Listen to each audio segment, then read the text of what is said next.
আজ আপনাদের যে মুভির গল্পটি শোনাবো সেই মুভিটি নিয়ে কমেন্ট বক্সে যতটা রিকোয়েস্ট পেয়েছি এতটা রিকোয়েস্ট আমি অন্য কোনো মুভি নিয়ে পাইনি। আর এটাই সম্ভবত 2024 সালে সোশ্যাল মিডিয়ার সবথেকে হাইপ তোলা মুভি, যে মুভির প্রশংসায় ভাসছে পুরো নেট দুনিয়া। হয়তো এই মুভির অনেক ক্লিপও আপনারা দেখেছেন। মুভির নাম হচ্ছে বিগ ওয়ার্ল্ড। 2024 সালে মুক্তি পাওয়া চাইনিজ সিনেমা। এই মুভি নিয়ে কোনো ইন্ট্রো দিব না, শুধু এইটুকু বলবো জীবনে চলার পথে ইন্সপিরেশনের জন্য এমন একটি মুভি যথেষ্ট। তো কথা না বাড়িয়ে চলুন মুভির মূল গল্পে যাওয়া যাক। মুভির শুরুতে আমরা দুটো পা দেখতে পাই। শারীরিক প্রতিবন্ধী একজন মানুষ খুব খুঁড়িয়ে খুঁড়িয়ে সিঁড়ি বেয়ে উপরে উঠছে।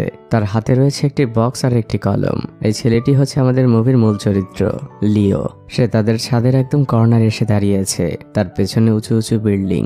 বাইরে তখন ঝিরিঝিরি বাতাস বইছিল, আর তখন লেখা ওঠে এই মুভির নাম বিগ ওয়ার্ল্ড। আমরা বুঝতে পারি লিও তার নোটবুকে কিছু একটা লিখছিল। ক্যামেরাটি যখন কাছে যায় আমরা বুঝতে পারি সে তার নোটবুকে উইল লিখছে, অর্থাৎ তার শেষ ইচ্ছেগুলো। আর তখনই হঠাৎই আমরা একজন মহিলার ডাক শুনতে পাই। সে লিও বলে চিৎকার করে ডাকছে। তখন লিও তার নোটবুকটি নিয়ে সেখান থেকে যেতে থাকে। লিও যখন ছাদের দরজা দিয়ে তাকায় সে দেখতে পায় একটি হাস্যোজ্জ্বল মুখ। ইনি লিওর নানি, যে কিনা আমাদের মুভির আরেক মূল চরিত্র। লিওর নানি বাসায় ঢোকা মাত্রই খুব বকবক শুরু করে দেন। মাত্র 1 বছর এই বাসা থেকে বাইরে ছিলাম, তোরা সবাই মিলে বাসার কি অবস্থা করেছিস? আমি এই বাসায় না থাকলে সবকিছু এমনই হয়। এগুলো বলতে বলতে তিনি তার ব্যাগ থেকে কাপড় চোপড় বের করে গোছাচ্ছিলেন। লিও তাকে অনুকরণ করছিল, আর সেও তার কাপা কাপা হাতে খুব সুন্দরভাবে একটি কাপড় ভাঁজ করে। নানি এটা দেখে খুবই খুশি হয়ে যান। তিনি বেশ কিছুক্ষণ লিওর পাশে বসে থাকেন আর তাকে অ্যাপ্রিশিয়েট করে। এরই মধ্যে টেলিফোনটা বেজে ওঠে। লিওর নানি বলে, তোর মাকে কতবার বলেছি এই পুরনো আমলের জিনিস ঘরে রেখে বিল না দিতে। তিনি ফোন রিসিভ করেন আর কিছুটা অবাক হয়ে যান। তিনি লিওকে জিজ্ঞেস করেন, তুমি কি কোনো স্কুলে চাকরির জন্য অ্যাপ্লাই করেছিলে?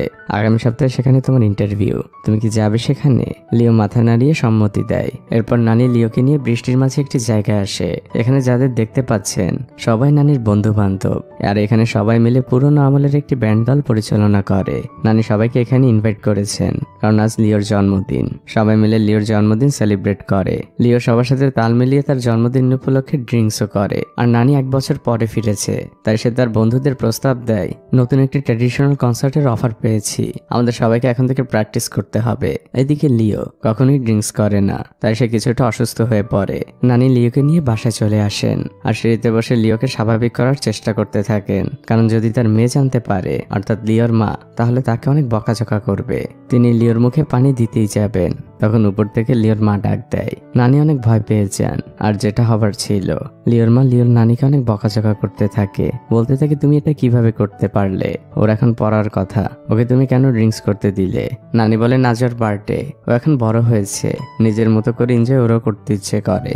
মা আর মেয়ের ঝগড়া চলতে থাকে। মূলত লিওর নানি তার মেয়েকে অনেক ভয় পান, কারণ লিওর নানি হচ্ছে ভাবকুরে, সে মাঝে মাঝেই হারিয়ে যায়, আবার ইচ্ছে হলে ফিরে আসে। মা আর নানি দুজন মিলে লিওর যত্ন নেয়। এখন ঘুমানোর পালা। লিও তার বেডের নিচ থেকে বড় একটি ট্রাভেল ব্যাগ বের করে আর গুটি সিটি মেলে তার মধ্যেই ঘুমোতে যায়। এই ট্রাভেল ব্যাগের ভেতরে ঘুমানোর কারণটা অনেক পরেই জানতে পারবেন।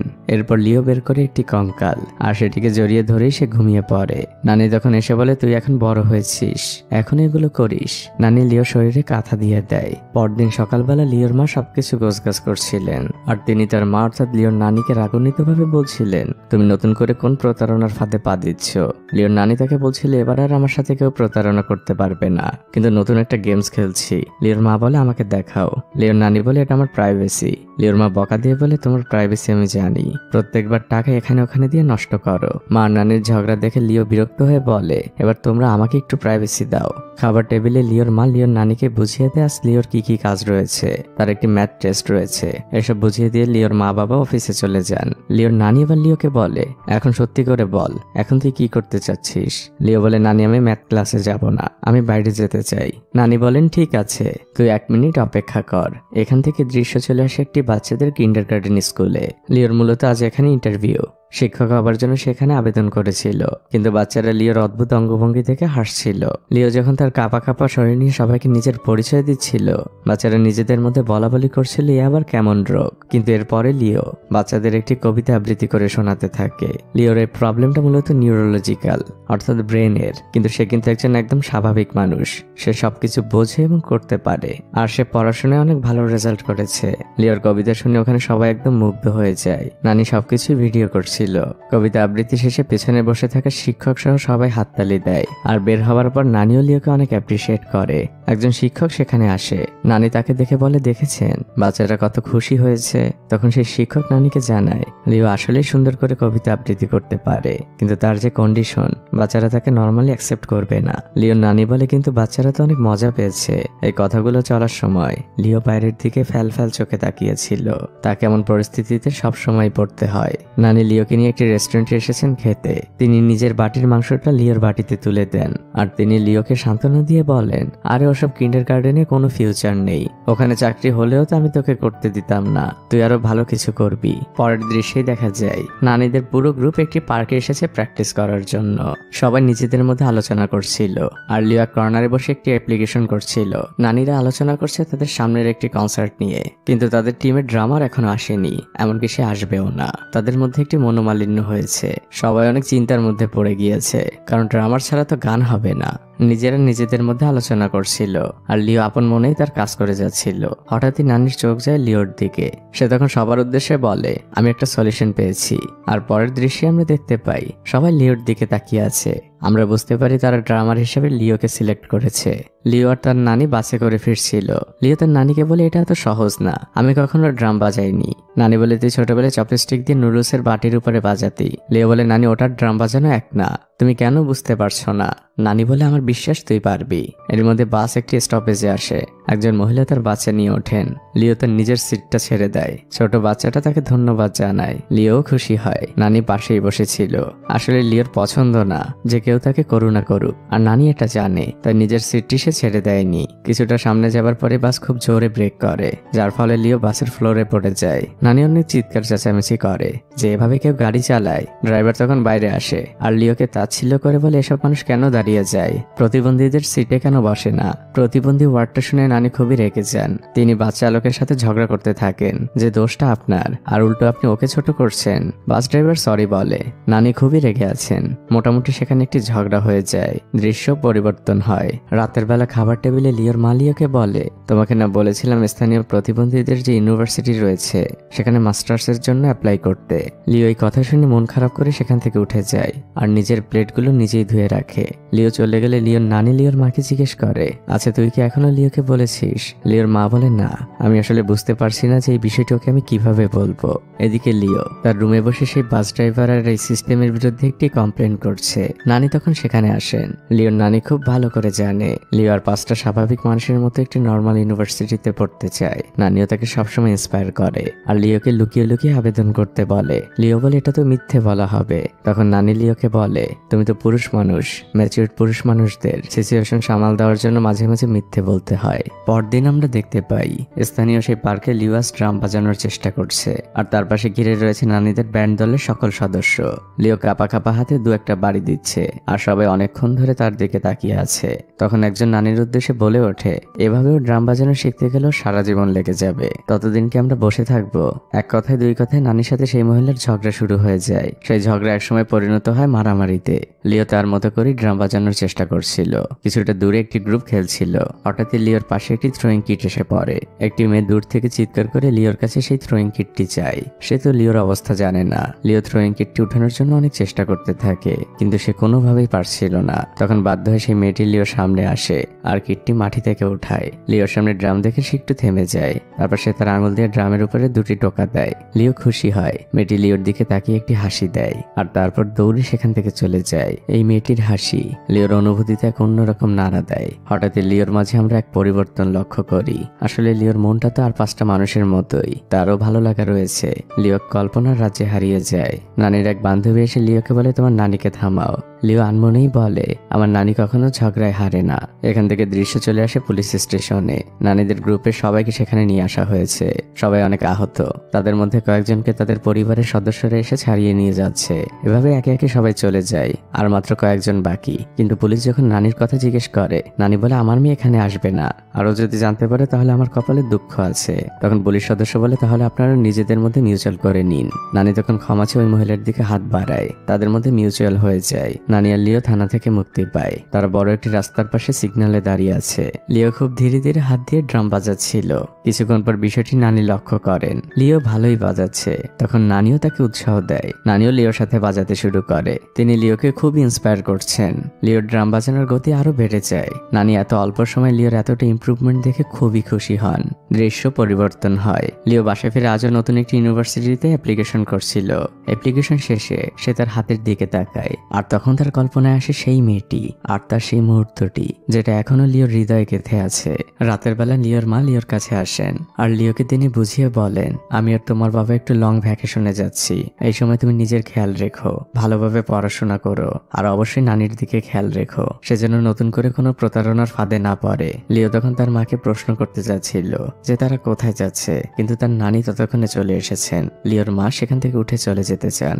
লিও তখন পেছন থেকে ডাক দিয়ে বলে, মা আমার যদি কোনো নর্মাল ইউনিভার্সিটিতে চান্স হয় তাহলে কি আমি সেখানে পড়তে পারবো? লিওর মা ঘুরে বলেন, নো মিন্স নো, তোমাকে পড়তে হলে কাছের প্রতিবন্ধীদের ইউনিভার্সিটিতেই পড়তে হবে, আর নর্মাল ইউনিভার্সিটিতে পড়ার টাকা আমি তোমাকে দিতে পারবো না। লিওর মা রাগ করে সেখান থেকে চলে যান। তখন নানি লিওকে বলে, তুই চিন্তা করিস না, আমি নতুন যে ব্যবসাটা করছি সেখানে ভালোই লাভ হচ্ছে, আর আমার সেভিংস মিলিয়ে আমি তোর পড়ার টাকা ম্যানেজ করে নিব। পরদিন নানিদের ব্যান্ডের সবাই সেই পার্কে জড়ো হয়েছে। লিও তো ইন্টারনেট বিষয়ে খুবই এক্সপার্ট, তাই এখানকার সবার বয়স্ক ভাতা থেকে শুরু করে যে কোনো ইন্টারনেট সেবার একমাত্র সলিউশন হচ্ছে লিও। সে সকলের সমস্যার সমাধান করে দেয়। আমরা আজও সেই মেয়েটিকে দেখতে পাই। সে লিওদের প্র্যাকটিসের জায়গায় এসেছে। সবাই যে যার কাজ করছিল। মেয়েটি যে লিওর পাশে বসে আর তার ড্রামের একটি স্টিক হাতে নেয়, আর লিও যেভাবে কাঁপা কাঁপা হাতে ধরে মেয়েটিও সেভাবেই চেষ্টা করতে থাকে। তখন লিও ধীর গলায় বলে, আপনি স্বাভাবিকভাবেই ধরতে পারেন, আমার মতো করে ধরার দরকার নেই। মেয়েটি লিওকে প্রশ্ন করে, আচ্ছা ড্রাম বাজানো কি খুব মজার? লিও বলে, আমি ভালোভাবে বলতে পারবো না, কারণ আমিও কোনো এক্সপার্ট না, আমি মাত্র শিখছি।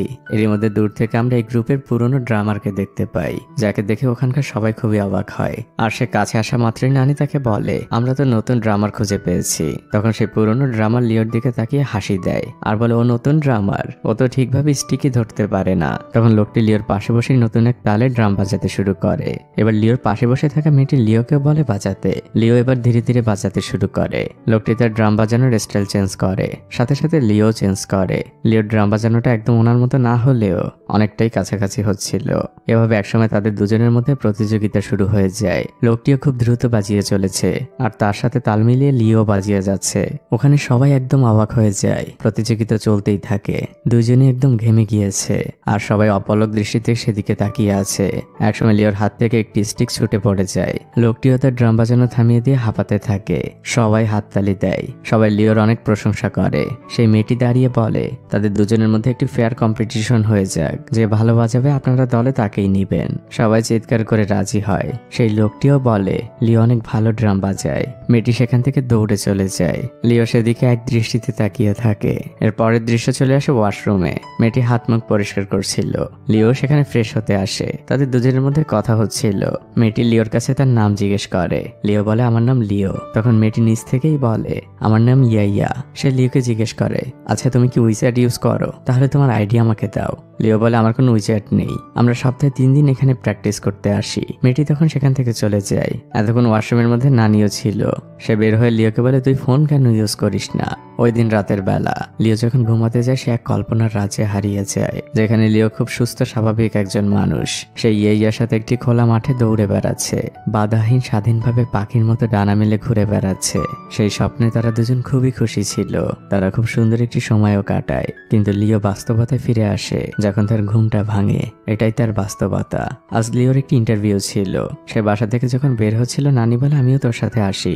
লিও বলে, দরকার নেই, আমি আজ একাই যাব, তুমি প্লিজ আমার পেছনে এসো না। লিও একা একাই বাসা থেকে বের হয়ে যায় আর বড় রাস্তা দিয়ে হাঁটতে থাকে। সিগন্যাল ক্রস করার সময় সে একবার পেছনে ফিরে তাকায়।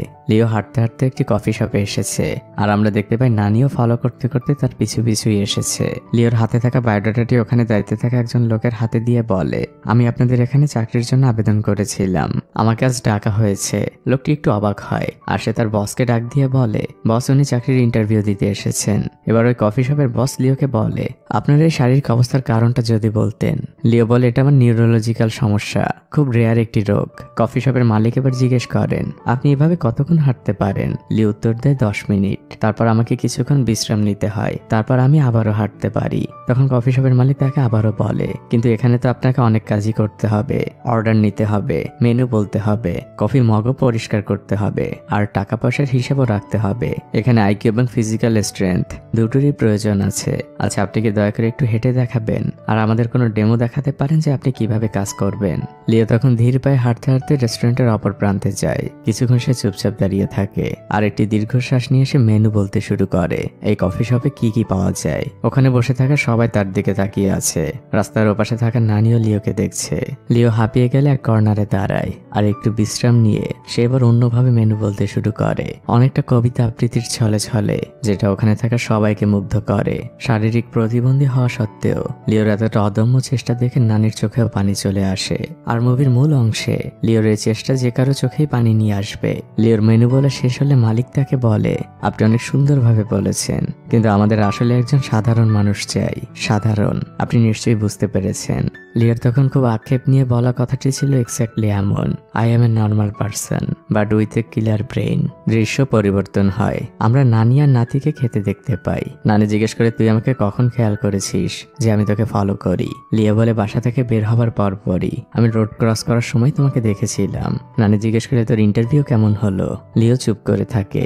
নানি তখন বরাবরের মতোই আপন মনে বলতে থাকে, ডক্টরদের বলতে শুনেছি কফি খাওয়া নাকি ক্ষতি, হার্টের সমস্যা হয়। কয়েকদিনের মধ্যেই দেখবি এসব কফি শপ বন্ধ হয়ে গিয়েছে, এখানে কোনো ভবিষ্যৎ নেই। তোর চাকরি হয়নি, ভালোই হয়েছে। লিও কোনো উত্তর দেয় না। সে তার নানিকে বলে, তুমি কি আমাকে একটি ব্যাংক অ্যাকাউন্ট খুলে দিবে? নানি জিজ্ঞেস করে, কেন? লিও তখন ধীর গলায় বলে, স্যালারি নেওয়ার জন্য। নানি মুহূর্তের মধ্যেই থমকে যায়। সে লিওর দিকে তাকিয়ে চিৎকার করে বলে, তার মানে তোর চাকরিটা হয়েছে? লিও মাথা নেড়ে হ্যাঁ বলে। নানির যে কি উচ্ছ্বাস! সে লিওকে নিয়ে অনেক খুশি হয়। সে বলতে থাকে, আমার লিও এখন বড় হয়ে গিয়েছে, এখন ইচ্ছে মতো জামা কাপড় কিনতে পারবে, পছন্দের ইউনিভার্সিটিতেও ভর্তি হতে পারবে। তুই তো বড়লোক হয়ে গেলি রে লিও। লিও তখন ধীর গলায় বলে, আমি শুধুমাত্র টাকার জন্য চাকরি করছি না নানি, আমি ডিগনিটি আর আত্মসম্মানের জন্য করছি। আত্মসম্মানটা আমার জন্য ভীষণ প্রয়োজন। নানির চোখে পানি চলে এসেছে।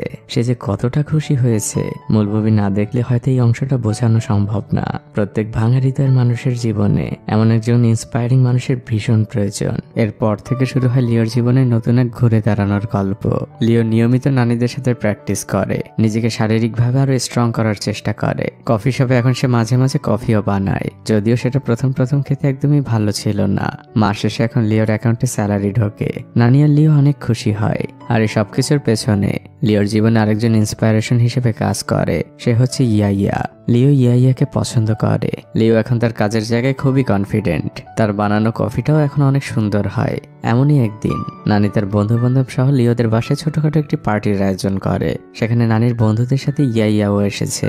ইয়াইয়া লিওকে নিয়ে তার রুমে যায়। লিও অনেক লজ্জা পাচ্ছিল। এরই মধ্যে ইয়াইয়ার ফোনে তার মায়ের কল আসে। সে তার মায়ের সাথে কথা বলছিল। কথা বলা শেষে সে লক্ষ্য করে লিওর রুমে অনেকগুলো বই। সে জিজ্ঞেস করে, সকল বই কি তুমি পড়েছো? লিও লজ্জা ভরা মুখ নিয়ে বলে, হ্যাঁ, আমার সকল বই পড়া শেষ। রুমের বাইরে সবাই খাবার আয়োজনে ব্যস্ত। এদিকে নানির ফোনে তার মেয়ে বারবার কল দিয়েই যাচ্ছিল, অর্থাৎ লিওর মা। এদিকে লিও ইয়াইয়ার সাথে গল্প করেই যাচ্ছে। ইয়াইয়া এতক্ষণে জেনে গিয়েছে লিও অনেক সুন্দর কবিতা লেখে। লিও ইয়াইয়ার পাশে যায় আর তার হাতে থাকা ডায়েরিটি থেকে একটি কবিতা বের করে আর লিওকে বলে, এটা তোমার জন্য। কবিতাটির নাম বাংলায় ছিল তুমি আমার মেঘের শুরু, আর তারপরে দুটি লাইন লেখা। ইয়াইয়া জিজ্ঞেস করে, এর পরের লাইনগুলো কোথায়? লিও বলে, সেগুলো আমার মাথার মধ্যে, ধীরে ধীরে লিখবো। এদিকে নানির ফোনে এখনো কল বেজেই চলেছে। সে টিভির সাউন্ড বন্ধ করতে বলে আর তারপর সে তার মেয়ের ফোন রিসিভ করে। লিওর মা বলে, তোমরা দুজন কোথায়? আমি আমার চাবিটা খুঁজে পাচ্ছি না, কতক্ষণ ধরে দরজার সামনে দাঁড়িয়ে আছি। নানির মুখটা একদম চুপসে যায়। তিনি দরজা খোলেন আর মেয়েকে জিজ্ঞেস করেন, তোর না আরো কয়েকদিন পরে আসার কথা? এরই মধ্যে সবাই পেছন থেকে চিৎকার করে বলে, খাবার রেডি। কিন্তু নানির বন্ধুরাও যখন তার মেয়েকে দেখে তারাও একদম চুপচাপ হয়ে যায়। নানি সবার সাথে পরিচয় করিয়ে দেয়, ও হচ্ছে আমার মেয়ে। লিওর মা ভীষণ রেগে আছেন। এদিকে লিও আর ইয়াইয়া এখনো রুমের মধ্যে গল্প করেই চলেছে। ইয়াইয়া রুম থেকে বের হতে যাচ্ছিল, তখন লিও তার হাতটা চেপে ধরে আর তাকে খুব ধীর গলায় বলে, পৃথিবীর মানুষরা আমাদের দেখলে মনে করে আমরা শুধুমাত্র কিছুদিন বাঁচার জন্য এখানে আছি। ঠিক তখনই লিওর মা সেখানে আসে। সে চিৎকার করে বলে, তোমরা এখানে কি করছো? লিওর কোনো রিয়াকশন নেই। সেই ইয়াকে এখনো বলে আমার মাও সেই মানুষদের মতোই একজন। দৃশ্য পরিবর্তন হয়। লিওর নানি লিওর মাকে অনেক বুঝ দেওয়ার চেষ্টা করছে, কারণ লিওর মা অনেক রেগে আছেন। কিন্তু লিও একসময় বলে ওঠে আমি এতদিন পড়াশোনা করিনি, আর আমি করতেও চাই না, কারণ আমি প্রতিবন্ধীদের ইউনিভার্সিটিতে ভর্তি হব না। আর আমি এখন একটি ক্যাফেতেও চাকরি করি, আমি নিজে এখন ইনকাম করি। এ কথা শুনে লিওর মা অনেক ক্ষেপে যান যে তুমি চাকরি করো। লিওর মা লিওর নানির দিকে তাকান আর বলেন তুমি তো সবই জানো। লিও তখন চিৎকার করে বলে নানির কোনো দোষ নেই, এই সকল ডিসিশন আমি নিয়েছি, তুমি আমার সাথে কথা বলো। আমি নর্মাল ইউনিভার্সিটিতে ভর্তি হতে চাই, আমি একজন শিক্ষক হতে চাই, তাই নিজের টাকা নিজে ইনকাম করছি। লিওর মা বলে বিষয়টা টাকার না, নর্মাল ইউনিভার্সিটি তোমাকে অ্যাকসেপ্ট করবে না। লিও বলে কিন্তু আমার তো সকল যোগ্যতা আছে, আমি তো ভালো রেজাল্ট করেছি, আমি পড়াশোনা শেষে একজন ভালো শিক্ষক হতে চাই। লিওর মা বলে একজন শিক্ষক হওয়া এত সহজ না, একজন শিক্ষককে সোজা হয়ে দাঁড়াতে হয়, স্টুডেন্টদের সাথে কথা বলতে হয়, যে অ্যাবিলিটি তোমার মধ্যে নেই। আর তাছাড়া মানুষ কি বলবে। লিওর বিষয়টা খুবই লাগে। সে হঠাৎই তার মাকে জিজ্ঞেস করে বসে আচ্ছা মা, আমাকে জন্ম দিয়েছে কে, আমার এই অবস্থার জন্য কে দায়ী? মানুষ কি সেই বিষয়ে প্রশ্ন করতে পারে না? লিওর মা একদম চুপ হয়ে যায়। ওখানে দাঁড়িয়ে থাকা তিনজন মানুষই একদম চুপ, শুনশান এক নীরবতা। দৃশ্য পরিবর্তন হয়। লিও ছাদের উপরে চুপচাপ বসে আছে। আর সে যে ইউনিভার্সিটিগুলোতে অ্যাপ্লিকেশন করেছিল সেখানে সে নতুন করে আরেকটি মেইল করে আমি যদি শারীরিক প্রতিবন্ধী হই তাহলে কি আমি ভর্তি হতে পারবো না? কিছুক্ষণ পর নানিও ছাদে আসেন। তিনি এসে লিওর পাশে দাঁড়ান। লিও তার নানিকে ধীর গলায় জিজ্ঞেস করে নানি আমি কি গাড়ি চালানো শিখতে পারবো, আমি কি ড্রাইভিং লাইসেন্স পাবো? নানিও কিছুটা আক্ষেপ নিয়ে বলে গাড়ি চালানো শিখে কি করবি, আমাদের কাছ থেকে অনেক দূরে চলে যাবি। লিও বলে সেটা চাইলে এখান থেকে লাফ দিলে তারা তাড়াতাড়ি তোমাদের কাছ থেকে দূরে যেতে পারবো। নানি লিওর পিঠে একটি থাপ্পড় মারেন। তারা দুজনই সেখানে বেশ কিছুক্ষণ চুপচাপ দাঁড়িয়েছিল। লিওর মধ্যে লাস্ট কয়েকদিন যে আত্মবিশ্বাসটা ছিল হঠাৎই সেটা অনেকটাই কমে এসেছে। নানি তাকে নিয়ে নিয়মিত ট্রেনিং সেশনে যান। সেখানে লিওর মতো অনেকেই আসে, অনেক ছোট বাচ্চারাও আসে যাদের মায়েরা আড়ালে যেয়ে কাঁদে। আর এর কোনো কিছুই লিওর চোখ এড়ায় না। সে বাসা ফিরে তার মায়ের শরীরে কাঁথা দিয়ে দেয়। বেশ কিছুক্ষণ চুপচাপ মায়ের পাশে বসে থাকে। লাস্ট দিন মায়ের সাথে সে অনেক খারাপ ব্যবহার করেছে। নানি লিওকে গাড়ি চালানোর ট্রেনিং সেন্টারেও নিয়ে যান। এখন দৃশ্য পরিবর্তন হয়। আজ ছিল লিও আর নানিদের পুরনো ড্রামারের মধ্যে ভোট। যে জিতবে সেই নানিদের সাথে মূল অনুষ্ঠানে অংশগ্রহণ করবে। কিন্তু সেই লোকটি এখন আর লিওকে প্রতিদ্বন্দ্বী মনে করে না। মনে মনে সেও চায় লিওই যাক। সে যে পাশে চুপচাপ বসে থাকে। আর আমরা বুঝতে পারি সে হার্ট অ্যাটাক করেছে। তাকে হসপিটালে নিয়ে যাওয়া হয়। লিওর নানি তখনও পার্কে ছিল। নানি বিভিন্ন জায়গায় কথা বলছিল। তখন হঠাৎই নানির ফোনে একটি মেসেজ আসে। নানি স্তব্ধ হয়ে যায়। সে লিওকে খুব ধীর গলায় ডাকতে থাকে আর কিছু একটা বলতে চাচ্ছে, কিন্তু কিভাবে বলবে সে বুঝে উঠতে পারছে না। কিন্তু তারপরও নানি লিওকে বলে তুমি এখন একজন বড় ভাই হয়েছো, তুমি কি যাবে দেখতে তোমার ছোট বোনকে? এর পরের দৃশ্য চলে আসে হসপিটালে। নানি আর লিওর ছোট বোনকে দেখতে এসেছে। লিওর মাকে ওয়াশরুমে নিয়ে যাওয়া হচ্ছিল। সবাই সেদিকেই ব্যস্ত ছিল। লিও ধীর পায়ে তার ছোট বোনের কাছে যায়। সে দূর থেকেই দেখছিল, কিন্তু বাচ্চাটি তখন কাঁদতে শুরু করে। লিও কোনোভাবে তাকে সান্ত্বনা করার জন্য তার পাশে যায় আর দূর থেকেই শান্ত করার চেষ্টা করে। কিন্তু লিওর মা ওয়াশরুম থেকে বের হয়ে চিৎকার করে ওঠে। সে ভাবে হয়তো লিও বাচ্চাটাকে কাঁদাচ্ছে। লিও একদম চুপ হয়ে যায়। সে মনে মনে অনেক কষ্ট পায়। এই বিষয়টি কেউ না বুঝলেও নানি বুঝতে পারে। নানি আর লিও বড় একটি রাস্তার পাশে দাঁড়িয়ে আছে। লিও নানিকে জিজ্ঞেস করে নানি তুমি তো সবই জানতে? নানি উত্তর দেয় হ্যাঁ। লিও বলে নানি তোমরা আমাকে কেন বলনি? নানি লিওকে বুঝিয়ে বলেন তোর মা তোকে কয়েকবারই বলতে চেয়েছে, কিন্তু কিভাবে বলবে বুঝে উঠতে পারেনি। আর তাছাড়া তোর মায়ের ডায়াবেটিক্স অনেক বেশি ছিল, তাই বাচ্চা মিসক্যারেজেরও চান্স ছিল। লিও তখন খুব আক্ষেপ নিয়ে বলে নানি তোমরা আমাকে কেন সমাজের একজন মানুষ হিসেবে গণ্য করো না? লিওর মনে পড়ে যায় সেদিনের কথা, যেদিন সে তার মায়ের সাথে ঝগড়া করছিল। সেদিন লিও অনেক আক্ষেপ নিয়ে তার মাকে বলেছিল মা আমি তো একটা চিড়িয়াখানার জন্তুর মতো, মানুষ আমাকে দেখলে ভয় পায়। লিও তার মাকে তার অনেক অভিযোগের কথা বলেছিল। তার মাও লিওর সাথে ওই দিন অনেক খারাপ ব্যবহার করেছিল। পরদিন লিও ড্রাইভিং স্কুলে একাই গাড়ি চালাচ্ছিল। নানি দূর থেকে দেখছিল আজ, কিন্তু লিওর আজ উদ্দেশ্য ছিল অন্য। সে অনেক জোরে গাড়ি চালাচ্ছিল। আর একসময় আমরা অনেক হার্ট ব্রেকের শব্দ শুনতে পাই। নানি যে লিওকে জিজ্ঞেস করি তুই এসব কেন করছিস? লিওর চারপাশটা আসলে অনেক বেশি নীরবতায় ঘিরে ধরেছে। লিওদের কফি শপে লিওর বানানো নতুন একটি চকলেটের লঞ্চিং হচ্ছে আজ। তারই ভিডিও শুট চলছিল। রেস্টুরেন্টের ওনারও বিষয়টি নিয়ে অনেক এক্সাইটেড। ভিডিও ফটোশুট শেষে লিও তার বানানো চকলেট ভর্তি একটি ব্যাগ নিয়ে বাইরে অপেক্ষা করছিল। কিছুক্ষণ পর ইয়াইয়া সেখানে আসে। সে লিওর জন্য বাসা থেকে খাবার বানিয়ে নিয়ে এসেছে। লিও সেই খাবার খুব তৃপ্তি নিয়ে খাচ্ছিল আর তারা দুজন মিলে গল্প করছিল। একসময় লিও ইয়াইয়াকে বলে, আমি আজ বাসায় যেতে চাই না, তুমি কি আমাকে ঘুরতে নিয়ে যাবে? ইয়াইয়া খুশি মনেই রাজি হয়। তারা দুজন মিলে একটি ঐতিহাসিক মিউজিয়ামে এসেছে। চারপাশের জিনিসগুলো তারা দুজনে ভালোভাবে দেখছিল। হঠাৎই আমরা লক্ষ্য করি লিও তার কাঁপা কাঁপা হাত দিয়ে ইয়াইয়ার হাত দুটো স্পর্শ করার চেষ্টা করছে, আর অনেকটা চেষ্টায় সে ইয়াইয়ার হাত ধরে ফেলে। কিন্তু ইয়াইয়া তখন থমকে যায়। সে বুঝতে পারে লিওর এই হাত ধরার কারণ। সে তখন লিওকে বলে, আমি একটু ওয়াশরুমে যাব। এটা বলে ইয়াইয়া সেখান থেকে দৌড় দেয়। সে আসলে কোনো ওয়াশরুমে যাচ্ছে না, সে লিওকে শুধুমাত্র বন্ধুই ভাবে। কিন্তু এখন সে বুঝতে পারছে লিও তাকে নিয়ে স্বপ্ন দেখছে। ইয়াইয়া উপরে যে শেষবারের মতো লিওর দিকে তাকায় আর তাকে বাই বলে। এই বিদায়ের মানে লিও খুব ভালোভাবেই বুঝতে পারে। সেও হাত নেড়ে বিদায় জানায়। এরপর একা একাই মিউজিয়াম ঘুরতে থাকে। আর লিও ইয়াইয়াকে নিয়ে যে কবিতাটি লিখেছিল, তুমি আমার মেঘের শুরু, সেই কবিতার বাকি লাইনগুলো সে ব্যাকগ্রাউন্ড থেকে বলতে থাকে। অনেক কাজ ছিল ছেলেটি। এই পৃথিবী আর সমাজ তার প্রতিবন্ধকতাকে স্বাভাবিকভাবে নেয়নি। প্রত্যেকটা মুহূর্তে তাকে অবহেলার শিকার হতে হয়। লিও বাসায় ফিরে আসে আর দরজা বন্ধ করে দেয়। নানি এসে জিজ্ঞেস করে, তোর হাতে ওগুলো কি? লিও বলে, মায়ের জন্য আনা কিছু গিফট, আমার নিজের অর্জন। নানি সাথে সাথে একটি চকলেটের বক্স খোলে আর খুব খুশি মনে খেয়ে নেয়। কিন্তু সে আনমনেই বলে, তোর মা তো এসব খাবে না, তার তো ডায়াবেটিক্স অনেক হাই। এটা বলে নানি চলে যায় রান্নাঘরে। আর তখন আমরা লক্ষ্য করি লিও একে একে ওই বক্স থেকে চকলেট খুলছে আর মুখের মধ্যে ভরছে। একসময় তার অবস্থা দম আটকে যাওয়ার মতো হয়। নানি তখন দৌড়ে এসে লিওকে ধরে ফেলে আর তার মুখ থেকে চকলেটগুলো বের করে ফেলার চেষ্টা করে। লিও মাটিতে পড়ে যায় আর তার চোখের সামনে তখন ভেসে ওঠে সেই ছোটবেলার কথা, সেই ছোট্ট লিও যে ঘরের আসবাবপত্র ধরে ধরে হাঁটতো। সেদিন সে একটি ট্রাভেল ব্যাগের মধ্যে ঢুকে তা আটকে দিয়েছিল। তার বাবা মা বাইরে তাকে অনেক খোঁজাখুঁজি করে বাসায় আসে। তারা দুজন মিলে অনেক হাঁপিয়েছিল। তখন লিওর মা লিওর বাবাকে বলছিল, লিওকে যদি সত্যি আমরা আর খুঁজে না পেতাম তাহলে আমাদের জীবনটা কতই না সুন্দর হতো। লিওর বাবাও বলে হ্যাঁ। আর এই সকল কথা ব্যাগের মধ্যে লুকিয়ে থাকা লিও শুনছিল। আর সেদিন থেকে লিও পৃথিবীর বাস্তবতা বুঝেছিল। সে বুঝেছিল সে তার পরিবারের কাছে কত বড় বোঝা। ওই ব্যাগের মধ্যে বসে অনেক কেঁদেছিল সে সেদিন। আজ কল্পনার রাজ্যে লিও সেদিনের কথাগুলোই মনে পড়ছে। তখন আমরা মেশিনের বিপ বিপ শব্দ শুনতে পাই। হসপিটালে লিওর জ্ঞান ফিরে আসছে। তার পাশেই তার মা চুপচাপ বসে আছেন।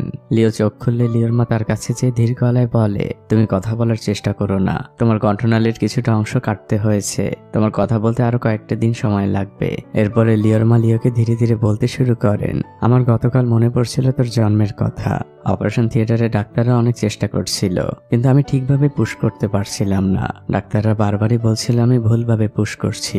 সেই কথাটা এখনো আমার মনে পড়ে। আমি সবসময় ভয় পেতাম, ভীত থাকতাম। আমি তোর বার্থডে আমি কখনো সেলিব্রেট করিনি, কারণ আমার সবসময় মনে হতো ভুলটা আমারই, আমি ভুলভাবে পুশ করেছিলাম। তোর ছোট বোন পৃথিবীতে এসেছে, দেখ এটা আমাদের শেষ চান্স ছিল, কোনো আফসোস রাখতে চাইনি। তোর উপর ছোটবেলা থেকে অনেক অন্যায় করেছি, মাকে তুই ক্ষমা করে দিস। লিওর মা লিওর পাশে বসে অনেক কাঁদছে, তার কান্নায় চারপাশটা ভারী হয়ে উঠেছে। লিও অনেক কষ্টে তার হাত দুটো উঁচু করে তার মাকে সান্ত্বনা দেয়। দৃশ্য পরিবর্তন হয়। লিও সুস্থ হয়ে বাড়ি ফিরে এসেছে। মধ্যরাতে নানি ছাদে একা চুপচাপ বসেছিল। লিও তখন ছাদের উপরে আসে আর সে এসে নানির পাশে বসে। নানির গলায় ছোট একটি কাটা দাগ ছিল। লিও সেখানে স্পর্শ করে বলে, নানি তুমি কখনো বলনি এই কাটা দাগটা কিভাবে হয়েছিল। নানি বলে, তাহলে শোন, তখন আমি তিব্বত থেকে ফিরছিলাম। অনেক বছরের জমানো টাকা আমার কাছে ছিল। পথের মধ্যে আমাকে ছিনতাইকারী ধরেছিল। তারা আমার গলায় চাকু ঠেকিয়ে বলেছিল সকল টাকা দিয়ে দিতে, কিন্তু তখন আমি বলেছিলাম এই টাকা আমার মেয়ের জন্য, 1 টাকাও দিব না। সেই ছিনতাইকারী আমার গলায় ছুরি চালিয়ে দেয়। অনেক রক্ত বের হচ্ছিল, কিন্তু আমি টাকা দেইনি। লিও জিজ্ঞেস করে, তারপর কি হলো? নানি বলেন, একজন ট্রাক ড্রাইভার আমাকে বাঁচিয়েছিল। লিও বলে, তুমি কি কখনো মাকে বলেছো এই কথাগুলো? নানি বলে, না, কি দরকার, ও শুনলে মন খারাপ করবে। এরপর তারা দুজনই চুপচাপ বসেছিল। নানি হঠাৎই লিওকে জিজ্ঞেস করে, তুই কি এখনো মার উপর কষ্ট পেয়ে আছিস? লিও চুপ করে বসে থাকে। তখন নানি লিওকে বলে, দেখ পৃথিবীর কোনো মাই খারাপ হয় না, কোনো মানুষও খারাপ হয়ে জন্মায় না। পরিস্থিতি আমাদের ভালো খারাপ বানায়। তোর মায়ের যখন জন্ম হলো আমার বয়স তখন 21। জন্মের 1 মাস পরে ওর বাবা আমাকে ছেড়ে অন্য এক মহিলার সাথে চলে গেল। ওর পুরো দায়িত্ব এসে পড়লো আমার কাঁধে। তাই ওকে রেখে চলে গিয়েছিলাম তিব্বতে টাকা উপার্জন করব বলে। উপার্জনও করেছি, টাকা পাঠিয়েছি নিয়মিত, কিন্তু এর মাঝে কেটে গিয়েছিল অনেকগুলো বছর, সংখ্যায় সেটা 15 বছর। এই এই 15 বছর ও একবারও আমাকে মা বলে ডাকেনি। ওর যখন আমাকে ভীষণ প্রয়োজন ছিল আমি ওকে টাকা দিতে পারলেও সময় দিতে পারিনি। তাই মার উপর কষ্ট পাস না, তোর মায়ের জীবনটাও সহজ ছিল না। এই কথাগুলো বলতে বলতে নানি আর নাতি দূরের উঁচু বিল্ডিং গুলোর দিকে তাকিয়ে আছে। এখন সেখানে মিটিমিটি করে কয়েকটি রুমের আলো জ্বলছে। শহরের ওই বড় বিল্ডিং গুলোর প্রত্যেকটা জানালার মানুষের হয়তো আলাদা আলাদা গল্প রয়েছে। দৃশ্য পরিবর্তন হয়। নানি আর নাতি রাতের বেলা ঘুমোতে এসেছে। তখন নানি হঠাৎই লিওকে বলে, তুমি যখন হসপিটালে ছিলে তোমার জন্য একটি চিঠি এসেছিল, সেটা আমি রেখে দিয়েছি।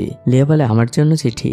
সে সাথে সাথে চিঠিটি দেখার জন্য বের হয়। ড্রয়িং রুমে এসে খুঁজতে থাকে আর একসময় সে একটি খাম খুঁজে পায়। লিও সেই খামটি খোলার চেষ্টা করে আর কাঁপা কাঁপা হাতে সে খামটি খুলেও ফেলে। ভেতরে লাল রঙের একটি কাগজ। লিও খুব ধীরে সেটি বের করে আর ভেতরের লেখাগুলো পড়ছিল। লিও অনেক কাঁদছে, তার হাতগুলো কাঁপছে, তবে এই কান্নাটা কষ্টের না। লিও চিৎকার করে তার নানিকে ডাকতে থাকে। তখন নানি দৌড়ে সেখানে আসে আর সে বলতে থাকে, কি হয়েছে তোর? লিও চোখের পানি মুছতে মুছতে বলে, আমাকে নর্মাল ইউনিভার্সিটি অ্যাকসেপ্ট করেছে। আমার শারীরিক প্রতিবন্ধকতাও সেখানে কোনো বাধা হয়ে দাঁড়ায়নি। নানি লেটারটি পড়ছিল, তার হাত পাও কাঁপছে, সেও অনেক খুশি। নানি অস্ত্রোপচার চোখে লিওকে জড়িয়ে ধরেন। এরপরে নানি অনেক জোরে জোরে লেটারটি পড়ছিলেন। লিও ড্রাম বাজাচ্ছিল। লিও যে আত্মবিশ্বাসটা হারিয়ে ফেলেছিল, এই একটি চিঠি যেন তার সেই হারানো আত্মবিশ্বাস ফিরিয়ে দিয়েছে। সে তার জীবনটাকে আরো একটিবার নতুন করে শুরু করে। লিওর খুশির মুহূর্তগুলোতে সব থেকে বেশি খুশি হয় তার নানি। নানি লিওর জন্য জমানো টাকার রিসিপ্টগুলো দেখছিল। লিওর ভবিষ্যতের জন্য এগুলো জমিয়েছে সে। হয়তো সেগুলোর আর এখন খুব বেশি প্রয়োজন হবে না। নাতির সাফল্যের কথা চিন্তা করে অনেক কাঁদছিলেন এই ভদ্র মহিলা। দৃশ্য পরিবর্তন হয়। নানিদের পুরো ব্যান্ড দল রেল স্টেশনে এসেছে। তারা সবাই সেই কনসার্টে অংশ নেওয়ার জন্য রওনা হয়েছে। সবার মধ্যে এক উৎসব মুখর পরিবেশ। সবাই অনেক খুশি।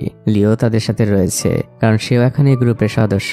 সে ড্রাম বাজাবে। সবাই ওয়েটিং রুমে ট্রেন আসার অপেক্ষা করছে আর নিজেদের মধ্যে গল্প করছে। কিন্তু লিও এক কর্নারে চুপচাপ বসে বই পড়ছিল। হঠাৎই লিওর চোখ যায় বাইরের দিকে।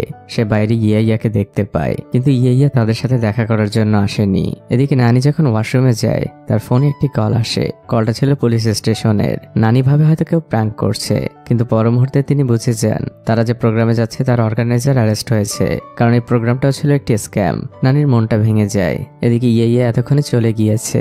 নানি যখন ওয়াশরুম থেকে বের হয় তখন সবাই রেডি হয়ে যায় রওনা দেওয়ার জন্য। তখন নানি সবাইকে থামিয়ে দেয় আর বলে, সবার উদ্দেশ্যে আমার একটি ঘোষণা রয়েছে।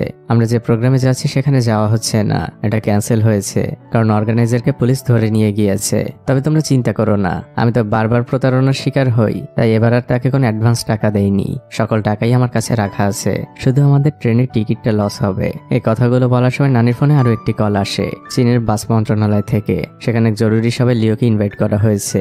তারা সবাই মিলে সেখানে যায়। অনেক মিডিয়া এসেছে সেখানে। সবাই লিওদের ওয়েলকাম করে। চীনের কয়েকজন মন্ত্রীও সেখানে উপস্থিত ছিল।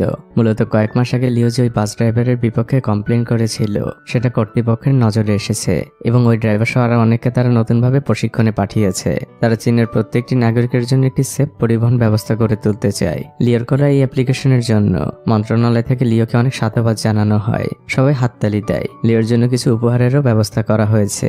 সেখানে ছিল চাল, ডাল, তেল। লিওকে সেগুলো দেওয়া হয় আর তারপর লিওকে ওয়েলকাম করা হয় সবার উদ্দেশ্যে কিছু বলতে। লিও পা খড়িয়ে খড়িয়ে মঞ্চে ওঠে আর তারপর মাইকের কাছে যায়। লিও এবার বলতে শুরু করে, আমি ভেবেছিলাম আমাকে এখানে হয়তো সাক্ষীর জন্য ডাকা হয়েছে, কিন্তু এখানে আসার পরে বিষয়টি দেখলাম অন্যরকম। আমি কর্তৃপক্ষের কাছে এই বিষয়ে কৃতজ্ঞ। তবে আপনারা সবাই নিশ্চয়ই একটি বিষয় খেয়াল করেছেন, আমাকে কিছু উপহার দেওয়া হয়েছে, চাল, ডাল, তেল। এই বিষয়টা নিয়ে আমি মোটেও অখুশি না। তবে আপনাদের কাছে একটি প্রশ্ন করতে চাই, আজ যদি কোনো সুস্থ স্বাভাবিক মানুষ এই কমপ্লেন করত, তাহলে কি আপনারা এমনটা আয়োজন করতেন, তুলে দিতেন তাদের হাতে এমন সাহায্য নামক উপহার? আসলে আপনারা আমাদের প্রতি দৃষ্টিভঙ্গি বদলাতে পারেননি। দেখুন, আমরা যে শারীরিক প্রতিবন্ধী হয়ে জন্মগ্রহণ করি, এই দোষটা আসলে কার? আমার মা, বাবা, নানি কেউ উত্তর দিতে পারেনি। আমি আমার ডক্টরকেও জিজ্ঞেস করেছিলাম, তিনিও পারেননি। দোষটা নিশ্চয়ই আমাদের না, কিন্তু আমরা তো বিশাল পৃথিবীর ক্ষুদ্র একটা অংশ। আমাদের আসলে ওই সাহায্যগুলোর প্রয়োজন নেই। আমাদের সব থেকে বেশি যেটা প্রয়োজন সেটা হচ্ছে দৃষ্টিভঙ্গি বদলানোর। আপনারা আমাদের আপনাদের মতো করে নাই ভাবতে পারেন, কিন্তু আমাদেরকে সবসময় করুণার চোখে না দেখার অনুরোধ রইল। ওই চাল, ডাল, তেলের থেকে আমাদের মতো মানুষের সব থেকে বড় উপহার হবে আপনাদের দৃষ্টিভঙ্গি বদলানো। দৃশ্য পরিবর্তন হয়। লিওর প্রতি দৃষ্টিভঙ্গি প্রথমে বদলাতে শুরু করেছে তার পরিবার থেকে। লিও এখন তার পরিবারের সাথে হাসি খুশি থাকে। সেও তার বাবা মায়ের পাশে বসে ছোট বোনকে আদর করে। তাকে এখন আর আলাদা ভাবা হয় না। পরের দৃশ্যেই দেখা যায় নানি লিওকে নিয়ে একটি গাড়িতে করে খুব সুন্দর একটি জায়গায় এসেছে। তারা দুজনই গাড়ি থেকে নামে আর একটি লেকের দিকে হাঁটছিল। লিও তখন তার নানিকে বলে, নানি তুমি একদিন আমাকে বলেছিলে পুরুষ মানুষদের মাঝে মাঝে সিচুয়েশন সামাল দেওয়ার জন্য মিথ্যে বলতে হয়। আজ তোমাকে আমি একটি কথা বলি, ম্যাচিউরড মহিলাদেরও সবসময় নিজের ব্যাপারে অনেস্ট হতে হয়। নানির মাথা নেড়ে সম্মতি জানান। তারা দুজন একদম লেকের কিনারে এসে দাঁড়িয়েছে। লিও তার নানিকে বলে, নানি আমি ইউনিভার্সিটিতে যাবার পর তোমাকে একটি ট্রেনের টিকিট কিনে দিব। তোমার যেখানে ইচ্ছে তুমি যাও, তোমার যা দেখার ইচ্ছে তুমি দেখো। পুরোটা জীবন আমার জন্য অনেক কিছু করেছো। এখন আমি তোমার মুখে হাসি দেখতে চাই, আর আমার জীবনের বাকিটা পথ আমাকে নিজ পায়ে দাঁড়াতে দাও। নানি অস্ত্রবেজা চোখে মাথা নেড়ে সম্মতি জানায়, আর তারপর একটি দীর্ঘশ্বাস নিয়ে বলে, লাইফ ইজ বিউটিফুল। এরপর শুরু হয় চমৎকার একটি গান। ক্যামেরা ধীরে ধীরে পেছনে যেতে থাকে, আর একসময় সেটা অন্ধকারে হারিয়ে যায়। আর মুভিটি এখানেই শেষ হয়। এই মুভি শেষে একটা কথাই বলতে পারি, আমাদের প্রত্যেকের জীবনে নানির মতো এমন একজন ইন্সপিরেশন দেওয়া মানুষের ভীষণ প্রয়োজন। এমন মানুষ জীবনে থাকলে ভাঙা হৃদয়গুলোকে আবারও জোড়া লাগিয়ে সামনের দিকে আগানো যায়, ঘুরে দাঁড়ানো যায় যে কোনো পরিস্থিতিতে। কিন্তু সেই ইন্সপায়ার করার মতো মানুষের ভীষণ অভাব আমাদের জীবনে। তাই আপনার জীবনে যদি এমন মানুষের অভাব থাকে, আক্ষেপ না করে আপনি নিজে অন্য কাউকে ইন্সপিরেশন যোগান, দেখবেন তাতেও শান্তি পাবেন। তো এই বহুল আলোচিত মুভির গল্পটি আপনার কাছে কেমন লাগলো আমাকে অবশ্যই কমেন্ট করে জানাবেন। ভালো থাকবেন আপনারা, দোয়া করবেন আমার জন্য। আজকের মতো বিদায়।